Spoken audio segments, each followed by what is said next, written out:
आज महागुरु महादेव के असीम दया साहब दीदी के आशीर्वाद से आप ठंड के मौसम में काफ़ी संख्या में उपस्थित है।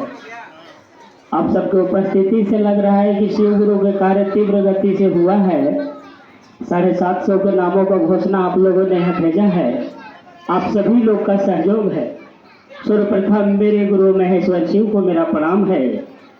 प्रणाम निवेदित है हम सबको इस जनमानस में शिव का शिष्य बनने के लिए संकल्पित प्रथम शिव शिष्यवर ने गुरु भरता साहब सिन्हा भैया, हर शिव शिष्यों को दिल में राज करने वाली राजमणि माँ दीदी नीलम आनंद, आप तमाम उपस्थित बच्चों बच्चियों जो ग्राउंड में हैं, जो रास्ता में हैं, जो इधर हैं, जो बैठे हैं, तमाम भाई बहनों को चरणों में मेरा नमन है। मेरा नमन आप चरणों में स्वीकार कीजिएगा। आप हम मिल करके गुरु के बात करते हैं। इतनी भीड़ है लेकिन इसमें कोई मालिक नहीं है। इसमें मालिक स्वयं भगवान शिव हैं, न हम हैं न आप हैं। इसमें मालिक स्वयं भगवान शिव हैं। हम सबों के गुरु कौन है? शिव है। जान लीजिए, जिसका गुरु शिव होगा वो चेला कैसन होगा? शिव जैसन होगा। पॉकेट मार के चेला कैसन होगा? पॉकेट मार जैसा। और गांजा पिए वाला का चेला कैसन होगा? गंजेड़ी जैसा। हम लोग शिव का चेला है। किसका चेला है?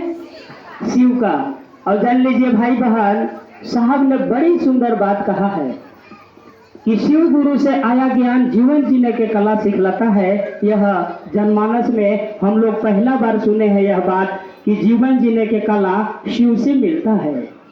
आज धरती पर शिव को अनेकों नाम से पूजा हुआ था। महाकाल के नाम से, महामृत्युंजय के नाम से, योगेश्वर के नाम से, योगी के नाम से, लेकिन गुरु नाम से पूजा नहीं हुआ था। धन है साहब, धन है दीदी, हजारों साल का इतिहास गवाह है कि उन्होंने आज गुरु नाम से पूजा पूरे देश विदेश में करवा रहे हैं। ऐसे महापुरुष के हम सब के बीच में आगमन हुआ और इस कलयुग में हम लोग आए हैं और कलयुग में आकर के शिव शिष्य बन रहे हैं।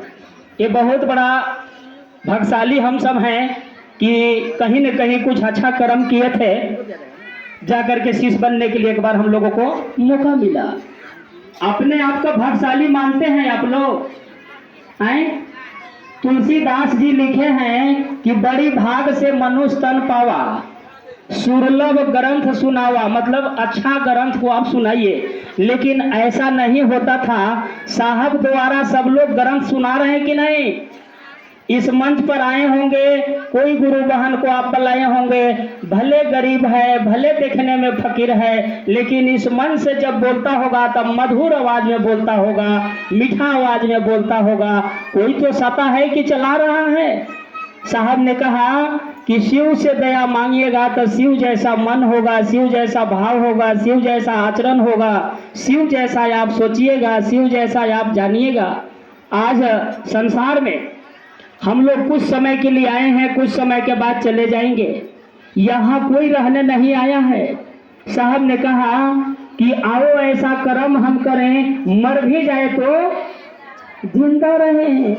साहब ने एक पंक्ति और लिखा कि कर भला तो हो भला। तो आप भला पैसा से नहीं कर सकते हैं, गहना से नहीं करते हैं, जमीन से भी नहीं कर सकते हैं, क्योंकि उतना जमीन है नहीं हम लोग के पास। लेकिन शिव दे के भला करेंगे कि नहीं करेंगे? तो एक एक व्यक्ति में शिव रूपी बीज बोने के लिए साहब आपको जिम्मा दिए हैं और साहब देख रहे हैं, साहब आपके बात सुन रहे हैं, दीदी आपके पीछे खड़े हैं, साहब भी आपके पीछे खड़े हैं। आप 2 कदम चलिए, आपका हर कष्ट को कम करने के लिए साहब और दीदी तैयार है। दीदी माँ को पंक्ति, लास्ट पंक्ति उन्होंने बोला है लास्ट महोत्सव में बिहार में कि मैं मंच पे जाऊंगा। लोग बोले कि ले जाइए। दीदी माँ को मंच पे टेक के ले गया। उस मंच पे दीदी माँ बोली है कि बच्चों और बच्चियों से, सभी भाई बहनों से मेरा निवेदन है, गुरु काज में ईमानदारी बेईमानी नहीं।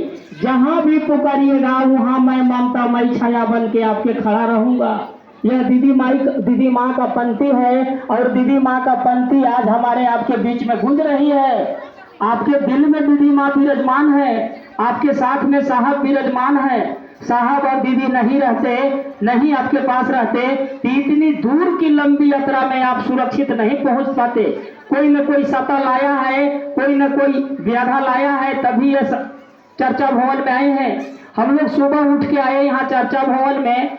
कुछ गुरु भाई गुरु बहन डंडई से सुबह सुबह आ गए 6 बजे। हम लोगों ने पूछा कि आप लोग अभी आ गए, तो बोले कि हम लोग के कोई कहा था कि वहाँ चर्चा अच्छा होता है और दया भी होता है। हम कहे कि सही आप सुने हैं। उन्होंने ठंडा में बैठे। इसके बाद हम लोगों ने उन लोगों के खाना के लिए बहन प्रियंका से बोले कि बहन तुम ले जाओ, इन लोग के भोजन कराओ, नहवाओ धोवाओ, इसके बाद चर्चा में लेके आना। मैंने पूछा उन लोगों से कि भैया कैसा लगा शिव के गुरु मानने के बाद, तो उन्होंने कहा कि तुरंत हमको अच्छा लगा। जान लीजिए भाई बहन, बाकी जगह में लेट से फायदा होता है, लेकिन शिव के गुरु मानिएगा, जैसे ही घोषणा कीजिएगा वैसे ही आपके गुरु शिव हो जाते हैं और शिव गुरु के दया आप पर काम करना शुरू कर देता है। लेकिन नियत सही रखिएगा तब, मनसा सही रखिएगा तब, सोच सही रखिएगा तब, विश्वास रखिएगा तब। साहब का विश्वास था कि नहीं था?